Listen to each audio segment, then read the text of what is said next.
Dunay is definitely one of those. She's going to take a shot. She scores. Liberty is up 2 now.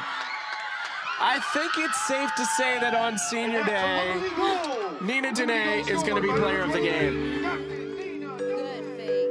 On April 17th, Captain Nina Dunay scored her 5th goal of the game, sealing the biggest win in Liberty Lacrosse history. But Nina wasn't supposed to be there. Dunay and fellow 5th-year senior Morgan Becker were the first 2 signees in the program's history. Nina came to Liberty with a lot of hope and expectation, but instead she was met with pain and frustration. So I tore my ACL and my meniscus freshman year. I got injured. I missed the technical boundary cut off to redshirt.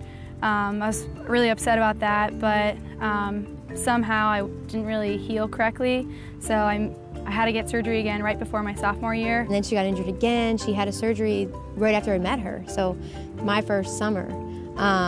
Another one to kind of try to fix what was going on.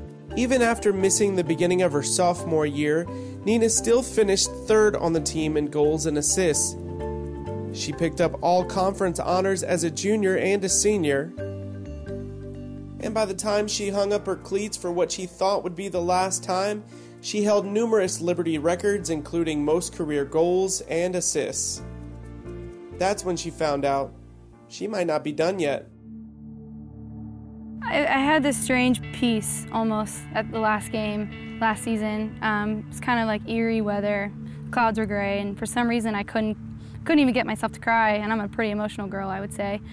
So I somehow knew from that moment that that wasn't it for me. You know, it's just crazy because in my experience, you know, it's really hard to get a medical waiver from the NCAA. It just never really happens. In the beginning of the season, I just talked to our trainer and I'm like, hey, let's just put in for this. But the whole time, I didn't think it was going to go through. For some reason, I didn't make any career plans. I didn't sign a lease. God just kind of told me to wait on it, and that's exactly what I did all summer. In late August, Nina finally got the news that the medical red shirt had gone through and she would be given a second chance at her senior season. Very quickly, I had to make my decision to stay, to find a place to live, to decide what classes to take, but I had no doubt in my mind that this is where I needed to be. That initial conversation was a little bit tough because it was just so much. So I'm like, okay. I called our academic advisor. I'm like, okay, Nina's waiver went through. She's kind of, I'm not really sure how she's feeling about this right now. I'm like, but we need to get moving on getting her signed up for classes because grad school starts like next week.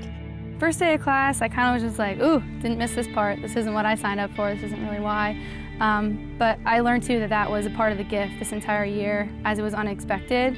I knew from the very beginning that it was going to be special. I also reflected kind of during the summer, as I think any athlete does when they know they're done. I kind of had a list of things I wish I wanted to do, and just the fact that I had another year back, I got to do those things. One thing on that list was defeating High Point, the 2-time defending Big South champions and a team that Liberty had never defeated. Going into senior day, I was like, let's put Liberty on the map, and why not now? This is our last shot. Nina set the tone early when she scored the first of her 5 goals in the first 12 seconds. It's just, I mean, even thinking about it just kind of makes me smile because it was just an incredible game. But again, for it to be their senior game and then for Nina to score the game winner, it's like you can't even write this. Nina got a second chance, and what she did with it? She led her team to the greatest season in school history.